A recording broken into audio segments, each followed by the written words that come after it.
Blog Talk Radio. Scotty Two Balls up on here on Carnival Spirits. We are honored to have a very special guest in the house tonight. Big Hutch is greeting us with his presence tonight. Hutch, is that you on here? What's going on with it, fam? How are you doing, man? You know, just grind until I find it, man, you know? you know, not just as a juggler myself, but as a hip-hop head myself. That's having right. you on the show is extremely an honor and a privilege, and I want to thank you so much for being on the show. Well, thanks for having me, man. Thanks for having me. Much fucking love out to you. Yeah, thanks for having me, brother. What's going on? How are you doing? Good? You know, I'm just in the lab right now working on the Hell's Kitchen album, you know. Right. So, going about, I'm about 8 songs deep, you know, so. Right. I'm still going hard, strong, you know. I mean, one thing about me is, man, I love hip-hop. You know, I love to do music, man, every day as much as I can, you know. So. Oh, I know. You've been in it for so long. Originator. I mean, how can you not? You know, that's right. The stuff I grew up listening to is stuff that you made, you know what I'm saying? It just right. blows my mind. You know, That's everything right. from Eazy-E to NWA to Shit on Right. Death Row. That's Right. stuff I grew up on, you know? That's right. You know, I appreciate that because, you know, nowadays it's hard to find people who really know what the whole blueprint of all this shit is, man. So, right. You know, everything is so flash in the pan, and, you know, no disrespecting nobody's making records and that, but I guess that's just the climate. You know, if people don't really cook their food no more, they pop it in a microwave, and, you know, they think they got a full-course meal, you know? Right. We kind of come from definitely. that era where you had to cook, you know, you get in the kitchen and cook, you know? I hear you, definitely. Yeah, so we got, you know, I don't even know where to begin here. This is hard to start. So I have these set of questions. This first question is hard for me to ask you, but I'm sure you have some. What Right. are some of your musical influences? I mean, well, I know you originated a lot of this stuff, so you really didn't have a whole lot to look back on. Yeah. Because you guys were... Well, you know, like when you talk about hip-hop, you know, I would say it's more like, for me, like a lyrical thing, you know what I mean? Like, I was influenced with a lot of 80s hip-hop, you know, right. like a lot, you know, which was, you know, on the East Coast, there was a lot of, like, Rakim, a lot of Run, you know, a lot of, P.E., you know, although we highly influenced by P.E. a lot, you know what I mean? Like, you know, right. like the raw content type of thing. We just kind of integrated it into that. You know, and of course, NWA, because, you know, we came up under NWA. Oh, yeah. Eazy-E. So that definitely was an influence. BDP was one of my big influences. I mean, musically, you know, it ranges from everywhere from Willie Hutch to the Beatles. You know what I mean? Right. Like, it's, you know, like that. You know, the Bob Marley, the Parliament Funkadelic, you know. So, I mean, we could talk all night about that, but just hip-hop, you know, a lot. Like, when we start cutting hip-hop records, you know, like in the early hip-hop days, you know, it kind of was organic, you know, like kind of like cats kind of just put themselves into the records. You know what I mean? It wasn't, you know, it's like, you know, you try, like you dared to be different, which that's why you got respect. So when it came to influences, you know, we would never be like, you know, because back then you were considered as a biter if you imitated somebody. So, oh, yeah. There's a lot of influences, you know, as far as hip-hop is concerned, because it's brand new, and it's kind of like, you know, we were coming up as kids, you know, the vibe was kind of like, it was just growing itself. It's like, oh, you go to sleep one day and you wake up, then there's another MC that came on, hey, where the hell he come from, you know? Right. With a whole different style, you know? So a lot of, you know, from the East Coast to the West Coast, you know, there's a lot of people that I was influenced, you know, Ice-T, you know, a lot of cats from my era, you know. But like I said, I came up in an era where hip-hop was so diverse, you know. Having a club record was very rare because everything was, you know, basically, you know, message orientated. You know what I'm saying? It wasn't really like, you know, a whole bunch of club records. You know, everything was kind of like, what is he talking about? What type of level is he on? You know, a club artist was a club artist, basically. You know, say if he had Luke, you know, he had 2 Live Crew, right, for instance. You know, they were like the only cast that was like really the club guys. Everybody else was kind of like either lyrical or, you know, had a message like P.E., or, you know, that was kind of like abstract, kind of like De La, you know, or it was straight to your face like an NWA and Eazy-E, you know. So right. So there's a lot of influences. Oh, you know, it was fun and straight up, you know, lyrically sharp like a Run or a Rakim or something like that. So it ranges from a lot of things, you know, coming up in that era, like coming up in the 80s and just studying hip-hop in the 80s, you know, and then it blossomed in the late 80s when gangster rap came along. And actually, we innovated gangster rap. You know, we integrated it into the whole fold. So definitely, yeah. You know, that's what I say. Like I can say, like I looked at NWA and they kind of solidified like what I kind of wanted to do and the way I wanted to do it. So the highest influence that we probably had as a Brother Law would be like Eazy-E and NWA. Right. So how does it make you feel when like someone comes up to you, you know, being in the rap game now, and they come back to you and say, you know, Above the Law, I used to listen to them so much growing up, and you guys influenced me so much with what I do now. What kind of feeling does that give you, you know? It's pretty incredible, you know, to the fact that, you know, we kind of did it just because we felt like doing what the fuck we wanted to do, basically, you know. So we kind of gave ourselves to the world, you know. So I would say, like, on a crazy tip, it's kind of like an out-of-body experience, you know. Mm-hmm. But on another tip, you know, I would love to be an influence to somebody, you know, because there were guys that were really influential to me, you know. So right. I would love to be that. I think that's why we do it, you know, not forwardly. I think, you know, we do it because, you know, you want to, you know, get off whatever you have to get off as an artist. But when people say, oh, yeah, you know, you influenced me, I grew up on you, you know, a lot of times I get that lot, oh, I grew up on you. They don't say, oh, that was my record. They say, oh, I grew up on you, you know, it was my thing, you know. And that feels good to me because that's the feeling that you want to have. I mean, there's no Grammy that's going to give you that, you know what I mean? Right. There's no award that's going to give you that. When a kid say, oh, yeah, I like number 3 on your first album, it wasn't even a single. You know, I like track 3. It changed my life. You know, or whatever. You know, that's dope. That's kind of the greatest reward that you can get as an MC, as a writer, as a producer, as an entertainer in general. You know, when somebody says, "Hey, you influenced me. You changed my life. You made me look at it a little different." You know, and then they're artists too at the same time, which makes it even more greater. You know. Exactly, and that totally reminds me of the quote you had in that Hip Hop DX article. You know, about. We're all against the mainstream, you know. We have to be fighting the same fight here. You know, we can't be on separate sides. Yeah, I think what has happened, you know, is that people don't really understand, like, when an artist like me, I put myself into a record. I'm not chasing the pop charts. You know, if I do so happen to get, you know, on a pop chart or whatever, that's truly an accident. You know what I mean? Because I'm not trying to do that. I'm still trying to preserve the real essence of it. You know, I'm one of the few guys amongst the divine council of cats who really believe in this. You know what I mean? You know, we do records. There are actually how we really trying to preserve what really the true essence of hip-hop really is. And then when people don't respect that or people try to pick it apart or, you know, choose a side, that's to me, that's what the mainstream does. You know, the mainstream critiques you and puts you in a box and says you're this type of music. You're not hardcore hip-hop. You know what I mean? Right. Hardcore hip-hop is an organic thing. It's like something that you have to let it grow and appreciate it, you know. So, and you have to have appreciation from a point of view of knowing what that essence is. And I think a lot of people from our era kind of forget that and kind of move on and keep it pushing, and we don't try to look back and say, okay, let's do it like this from a perspective of where we really truly still believe in this, and let's stop writing it off because corporate America, corporate globally is writing it off, you know? Right. Let's still try to preserve that, and let's do things that preserve that, you know?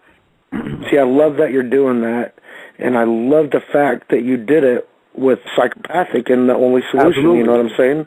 You bring in, you know, two of the things that I hold dear to my heart, you know? The crazy thing about, you know, the Only Solution, the Psychopathic Assassin, the whole movement that me and Jay is doing with that is the fact that we're not trying to make hits. We say we're trying to make history. We're trying to take a certain breed of something that's not in the industry anymore and introduce it to a whole new crowd. You know, definitely, basically the storytelling element, the whole little, you know, follow one whole album instead of, you know, because we're so single-driven now. Everything is so single-driven. So, you know, we felt like, okay, let's put together a record, you know, and tell a story and make it be more art and make it be more timeless than just like, oh, yeah, just a fly-by-night. Oh, remember that cut or remember that cut. The thing we're doing with the project as far as the psychopathic assassin movement is that we're trying to make people remember a certain thing, the whole theme of it, you know, not just one thing about it, you know. Right. So that was the, you know, and it's kind of like old school, but trying to bring it into the new school, you know what I'm saying? It's like a blast from the past, but a boost into the future, you know. Right. That was the whole thing about that. It's never been about, you know, let's, you know, take a day off, because, you know, we bust our ass on the record, and, you know, we love what we did, you know.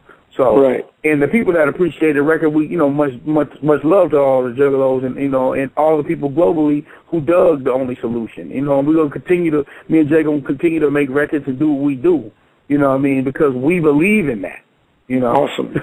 Yeah, I know they had in one of the newsletters back in December, you guys are still going to be doing some videos off of that. Is that still happening, or? Well, you know, kind of on hiatus now, or what? Yeah, kind of on hiatus right now because, you know, we kind of had, you know, we kind of had a little situation where, you know, we were kind of in a little transition with the record, you know, and everything. And, you know, that's just record business 101. Right. You know what I mean? So, you know, yeah, I hear you. You know, it's just like we're either going to be on to the next chapter of it because, you know, I have my own company too, Westworld Big Shot. So, yeah, you know, as well, you know what I'm saying? I had, you know, me and Mike, we had a couple of records, a couple of projects that were slated, and Jay had a couple of records that he was, you know, trying to do, so we kind of had to take a little hiatus on the Psychopathic Assassin project right now, you know what I mean? Right. So, I mean, we're either going to take step 2 and do the next record, or we're going to just, you know, fill it out, and then pop one out, you know, later on the end of the year, too, you know what I'm saying, again. So, you know, but right now, we're kind of going to get on with the business of what we're doing right now, you know what I'm saying? And like I said, right now, I'm working on Hell's Kitchen, live from Hell's Kitchen right now. So. Right. You said you're about, do you have a release date for that yet? It's May. I'm on 8-track beat, you know what I mean? All right. I know you have Angels and Demons up for play on SoundCloud. Yeah, the single's out, Angels and Demons. The video will be out in about another, like, 20 days. So, cool. You know. You can check that out on bigshotmusic.com. That is, yeah, everywhere. Right. You know, YouTube, you know how we do it, you know. YouTube, everywhere. My site, your site, on everybody's site. We'll make sure people see that. Everybody will see it. So how would you say that your new tracks that you're doing now differ from the earlier stuff you've done? Oh, well, that's one thing about it. It's not really, you know, the Hell's Kitchen record is not, it's more like an Above the Law record because it's more funky. It's more, I would say, like it's G-Funk reinvented, you know. Cool. Like everything, just like how you hear Angels and Demons, it's a real funky record, you know what I mean, all the way through.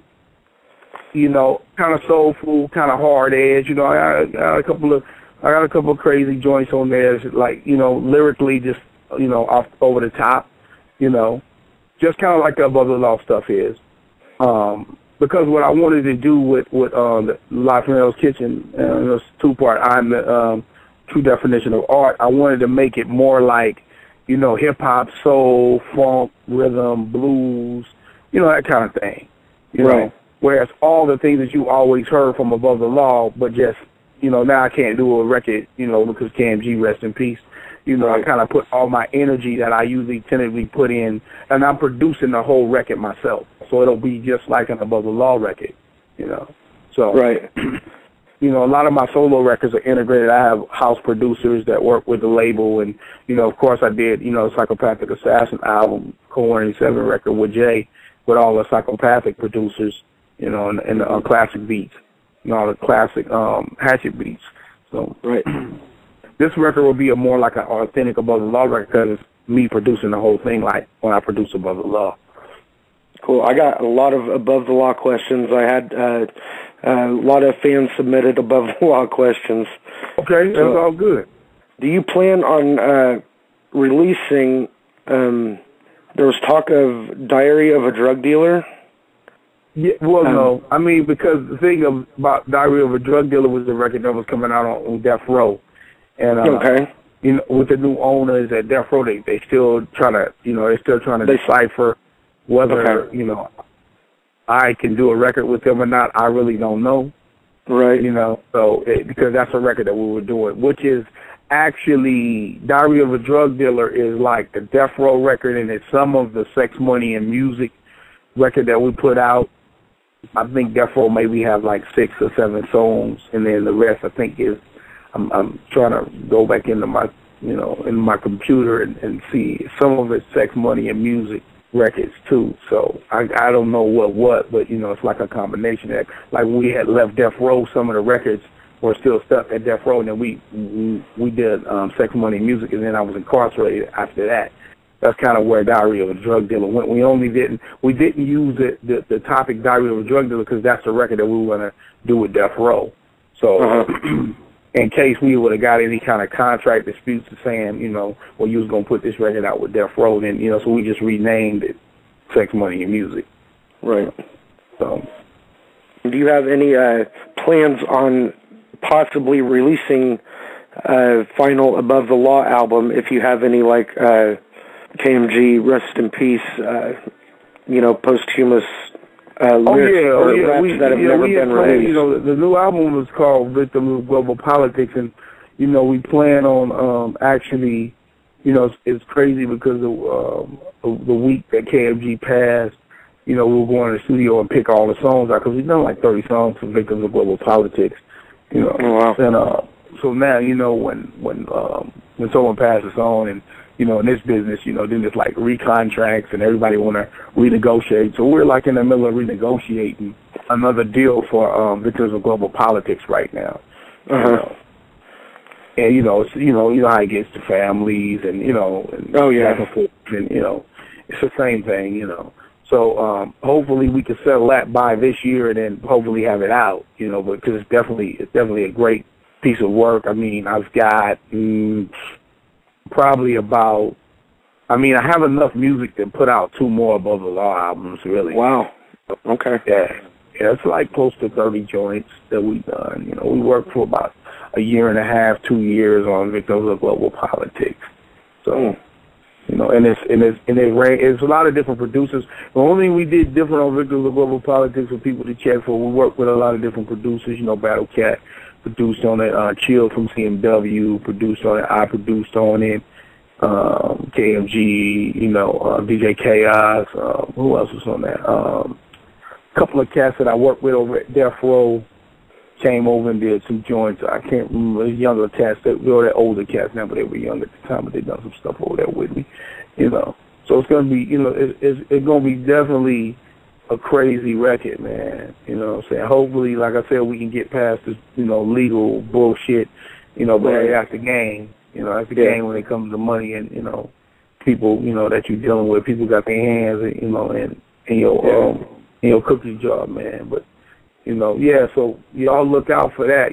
We definitely have music. I mean, when it's going to come out, my peoples, I keep it real with my fam out there. When it's going to come out, hey, time will tell. Time will reveal, as we say. Something to look forward to, anyway. Right. Right. All right, we got another question. Somebody wanted to know, did you produce Eazy-E's Merry Motherfucking Christmas? I didn't, but I was a supervisor on that record. Okay. Yeah. Because they wanted to know if you worked with Rudy Ray Moore. I was there. I didn't produce that particular You were track, there. but I was there because I was a supervisor. I was a supervisor on 1996. That's the New Year's Evil shit. So I was there. I produced the intro. I produced cuts on that record. So not that particular one, but yeah. Mm-hmm. What are your thoughts on that album? Oh, I love it. I mean, if you think about Eazy, one thing I love about Eazy is that, he wanted to have fun, all the time. Right. I mean, he's a serious comedian, at times. But yeah, I mean, I loved it. I mean, I got to hang out with Rudy Ray Moore, and we spent a lot of time with him too, working. Yeah. So that was a beautiful thing. That's great. Let's see. Somebody wants to know how come the song The Psychopathic Assassin wasn't on The Only Solution.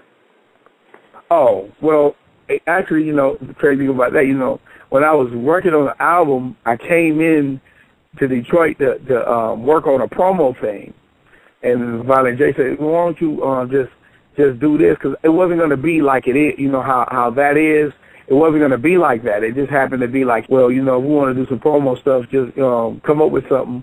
So I jumped in the booth and just kind of ripped right there, and then it came out like that. You know what I mean? It kind of was like a fluke thing. It wasn't like we didn't have any intentions of even putting it on a record, because if you listen to The Only Solution, it's a story. Right. Yeah. You know what I mean? Yeah. And that we were like, well, that, you know, that's not really, you know, that's like giving you a sneak preview of what, like, the Psychopathic Assassin is going to be about. You know what I mean? So it really was like a teaser rhyme that we did. It wasn't never going to be a record ever. Right. It was like some just, you know, freestyling, go in the studio type shit. Right. That's why it never really was a song. So I liked it too. You know, I feel whoever asked that question, much props, because I felt it too.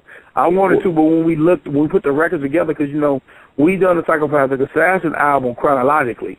We didn't do a bunch of stories and then make a story. We told a story from the beginning to the end, you know. Mm-hmm. So when you hear Born to Kill, you know, we go down a line. We just walk through the assassin's whole life. So that wouldn't have fit because the way it was just was a freestyle rhyme. But you know, much props, it is a dope record, you know. It is a dope flip, you know, mix tape flip rhyme, you know. It's one of my favorite beats too, like that they do. I picked, you know, when I was on American Psycho tour, I wanted to do that as a record, you know. Well, when we done the freestyle to it for the promo, it was like, well, it's not gonna fit with the story that we're trying to do.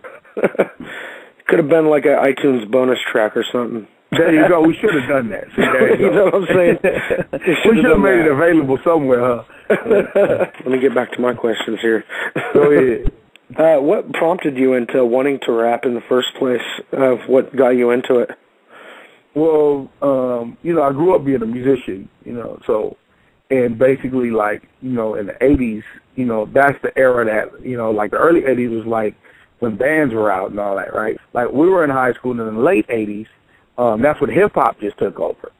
So I just decided if I wanted to be a performer, I would just have, you know, not that I would have to rap, but I was more in tune in my generation as being an artist as being a rapper, instead of being a singer or a musician or, you know, like that. The thing that helped me in it was that I was able to understand, messing with music so long, how to broaden myself in the music industry. That's, you know, that's got me into rap, just the whole, you know, how everything just changed overnight, basically. You know, because in high school I was in like a little rock rhythm band, you know, that type of thing. Everybody was putting together little bands and everything. You know what I mean? So, but then hip-hop took off. You know, so it was like, you need a rapper. You know, even if you had a band, you needed a rapper. You know what I mean? Yeah. So I just started getting into rap from there. You know, from there, just kind of like, you know, like a bug hit me, and from there I started running with it. Just on the fact that I liked it based upon from the artistic point of view. My dad and my uncle was like, "What are you doing? You know, we done pay for all these music schools, and you know what I mean?" He's like, "You're not gonna play no more?" I'm like, "No, I'm gonna still play, but I'm a rap." You know, like, you know, kind of like hard to tell. You know, and they're like, you know, accomplished writers and producers and shit. And they're like, "What is that?" You know. So, and I was like, "Nah, I'm not gonna sing. I'm not gonna play. I'm gonna play, but I'm not gonna play like." Play music. I'm a rap, and then I'm gonna put music with the rap. You know, it was like, huh?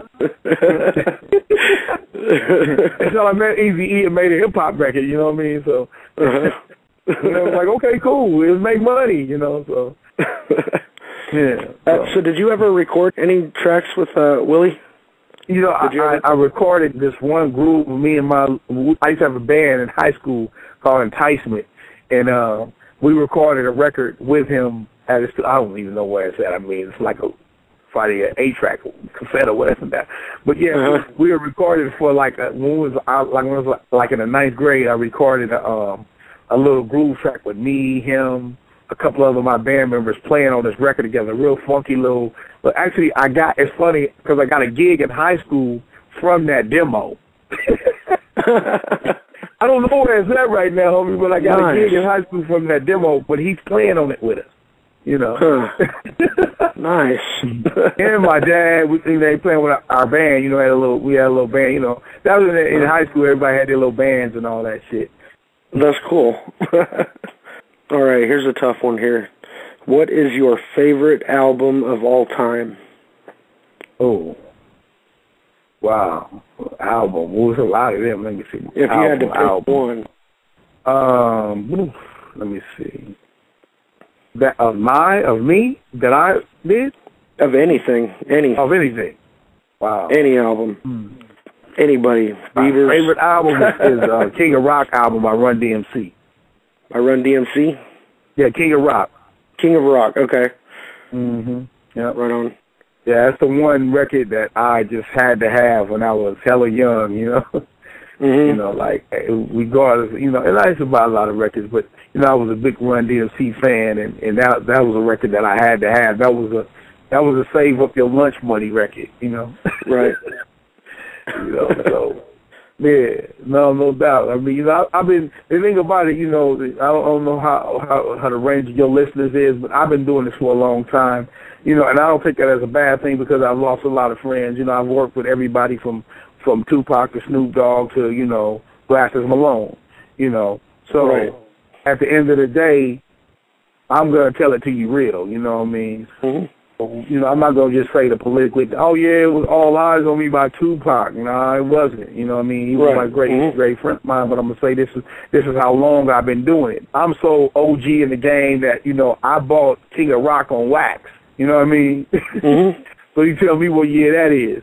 And I'm proud of that, you know, to say that, you know, I can keep it real, you know, as far as hip-hop is concerned, is I can tell you, you know, every transition and a lot of times, you know, in hip-hop, we're getting in too much of that as not really being real with ourselves, you know. So that's why, you know, I'm glad to have the range that I have, that I can kind of impact young cats, you know what I'm saying, and the OGs, you know, respect me when I speak upon it because I speak upon them and have nothing but the utmost respect, you know. I hear you. It's great to hear someone, you know, just being able to conversate with someone who, like, is back from that era, the shit that I grew up on, you know what I'm saying? That's right, that I can relate to, and, you know, that's awesome, so. We forget how long we've been here, man, sometimes. We really haven't been here that long. That's why rap is able to morph and change and revamp itself and then become full circle again. You know, there's a lot of things that I don't like. You know, there's a lot of things that I do like, you know, about where hip-hop is now. But there's one thing about it is that it's up to me, it's up to you to keep pushing and let people know the whole story of it. Right. You know, You know, I think it gets so one-sided when we start talking about corporate America and we start talking about, you know, how they want to show you what's hip-hop, what's real, what's fake, what's this, what's that. They want to, you know, we've always had a choice. It's funny how we'll sit down and we'll say, like, and you probably followed hip-hop this long, when hip-hop now is a part of the Grammys. When hip-hop before, no matter whether you was Fresh Prince or Eazy-E, you weren't allowed to be in the Grammys. Right. You know, no kind of hip-hop was allowed in the Grammys. Now, since it brings in revenue, you know, the streaming is to make, they can sell their products to it, it's full-blown then. And that's why I say it's up to us to keep continuing to do that, you know? Right. I hear you. You got some more questions, let me know. I mean, I'm just rambling on and letting people know how my heart feels. No, that's what we want to hear, man. Right. Yeah, I just, you know, think about it, bro. I just get tired of, you know, get tired of, like, you know, everybody uptight in hip-hop, you know, who was, everybody knew, you know, got their nose in the air, they super divas, you know, and it's not fair because that's not what our struggle was, to be our own individuals, our own entity, our own voice, our own industry, you know. Right. And now we've merged in with this industry, and now it's like corporate tells us what to do and what to say and what not to say. And if you say that, then, oh, you're this type of music. And if you say that, you're that. Now, don't get it twisted. It always was like that, you know, as far as, like, it's been this type of music. But as a whole, kind of like I said in the statement, we do something that we all should be sticking together in. Right. You know what I mean? We're not that type of industry. You know, like, the people in our fans who follow hip-hop, be it juggalos, be it regular cats rolling in the streets, you know, some guy in a corporate office that was a hip-hop head when he was in college, whatever it is, we generally don't even gravitate to the masses at all, even if something is massively dope. You know what I mean? Like, far as if I have a record and it's a hit, we still gravitate into all the underground shit. You know what I mean? Right. The core of it. We're never knocking underground shit. We're always supporting it. It's not reversed like, okay, we're going to support the pop corporate fly glossy shit, and then just the underground. That's that not to ourselves. We shouldn't do that. You know what I mean? Let corporate do that. In ourselves, we shouldn't look for something to be so sensational that if it ain't sensational, we not fucking with it. Because real hip hop, it was successful without radio, without media, without mainstream TV. You know what I mean? It was successful because of that. That's why it was successful. The reason why we've all became major artists and legendary artists, quote unquote, that other people say. I don't say it to myself. I'm still in the mix trying to create history still. You know what I mean? We're like that because of the underground. Because of the voice of the kids, because of their voice, not because of MTV or VH1 or whoever it is. So when we look for them to validate our industry, we're hustling backwards. Yeah. I hear you, exactly. I mean, that completely brings it back to Above the Law and NWA and everything. Right. You never hear that shit on the radio back then. No. The whole infrastructure of Ruthless Records was no radio. I mean, you talking about we were going gold and platinum with no radio. Right. And you got to realize the era that we grew up in and selling those kind of records, people can't even do that now, and they have mainstream networks pushing that shit. Right. It's because it was the realness and people could relate to it back then, and they can still relate to it now. But they made the industry, like the kids made the industry. The people who followed us and supported us, they made the industry what it is today. You grew up to it. You made it an industry. You know what I'm saying? You made it what it is today. And for corporate to come in and say, no, we think hip-hop is this, and this is what we think hip-hop is, that's wrong. Because they never wanted to get that. And then, like I said, I'm not saying, because what I do love about it is that they'll come and give you, Pepsi will come and give you a whole bunch of money, or Coca-Cola will come and give you to do you, or Mountain Dew, or whoever it is. And back in the days, we could talk about all those brands and they wouldn't give us a nickel. You know what I'm saying? Yeah. So it's cool for the fact of the branding part and all of that, all those things.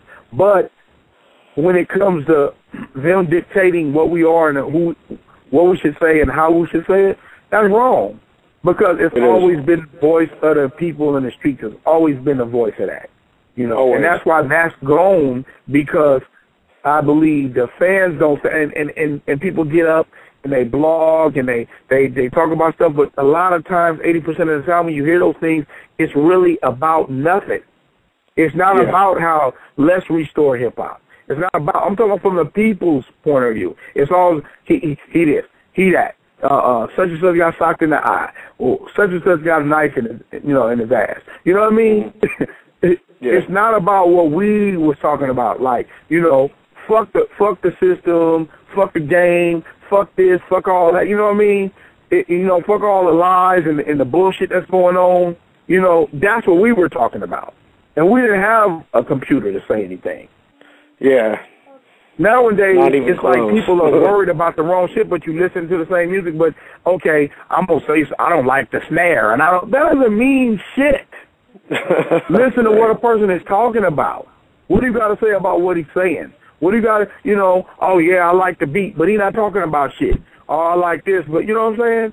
And it's like a whole lot of that going on in the game, man. There's not a whole lot of people saying like, well, I'm gonna support his message. I'm gonna support his artistic point of view. I'm gonna support that person and what they doing. When we grew up, the reason why I was like that because we had so many people trying to lock us out of the business. I think the kids felt our aggression and what we were going through. You know what I mean? Yeah. Now Definitely. people think that you got a song posted, you made it. So, oh yeah, I'm finna be Joey the Critic. That's what they do to a Mariah Carey record. They're critics. You know what I mean? They don't. Hip hop didn't generally do that. You know what I mean? So, and that's why so much great music came out because the artist was allowed to do him. Now I could come into psychopathic, let me do the fuck I want to do, you know what I'm saying? So exclude them out of it. If I was on a big record label, they would be primarily telling me what the people want me to do. Now, would that be would that really be a true depiction of my artistic point of view? Would it? It would be what all these other people say I should be doing and how I should be saying it. You would never get G-Funk if that was the case. Because G-Funk was invented because we were trying to be different than NWA. Right, yeah. If it was people blogging back then, oh, y'all call a brother law, y'all should just twist and have Eazy-E and MC Ren and Cube on y'all album and just make it an extension of that. You know what I mean? Instead, the kids allowed us to say, Above the Law, when they came out, they were different than NWA and being in the same clique, but they was on some gangster funky shit. You know what I mean? So that's one thing we have to realize, that with that voice and all those things that we have, let's start talking about something. Let's really start putting some real issues on the table and restoring what's real, you know? Right. Who cares if Chris Brown had a fight with Ocean, whatever whose motherfucker is? Who cares? You know what I mean? What is about the music? What's cracking with that? You know what I mean? Yeah. Right. We not gossip. You know, hip-hop wasn't a gossip thing. It wasn't, you know, there's too much of that shit going on. You know, who fucking who doing this? It's too much of that going on. What's up with the music, man? You know what I mean? I hear you, man. Who car got shot up? Who the police? Who ain't the police? Who's a rat? Who's a stand-up dude? You know what I mean? Come on. Who cares, man? We ain't care about none of that. All right, man, we got like 3 minutes left here. All right. A couple more questions. I don't know what these are.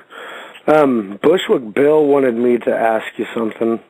Okay. I don't know if this is a real question or what.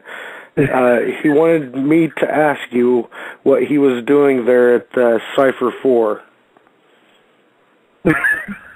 What he was doing? What do you mean what he was doing? I don't know. That's all he put up on the post. He wanted me to ask you, why was I at the Cypher 4? What was I doing there at the Cypher 4? Oh, my God. You summed the chump right there, man. You know, that would be an answer that Bill, you know, and me and Bill would have to sit down and I would have to ask him, what's the point of that question? You know, Bush was doing one of my dearest friends in the music industry. You know what I'm saying? Well, I'll let you do that with him, he might just want to get and see what I'm trying to say. You were there to support. Bushwick was there to support us. You know what I'm saying? Support us. You know what I'm saying? Oh yeah. Doing the cypher. He goes way back with ICP and all them. So. He just trying to fuck with me right there. Don't fuck with me, Bill. I know you probably somewhere laughing, listening. Don't fuck with me. All right, and one last question. What would you like to say to everybody who thinks that you're like the cause of Twisted leaving the label? Oh, my God. Well, let me say this. First of all, I love Twisted. I respect Twisted. I really don't know what the whole politics of them leaving the label. But I want people to understand one thing. It's like this. This is a business. You know, and what anyone has to do for is to make sure they're successful and they get out of everything that they need to get out of the business. I'm not a person that's coming along and saying, hey, don't do this for Twisted. I have no grounds or no control over what Psychopathic does for that particular band. You know what I mean? Right. But for it to be my fault, I never came in a meeting and never disrespected Twisted or never told anybody that, you know, push my shit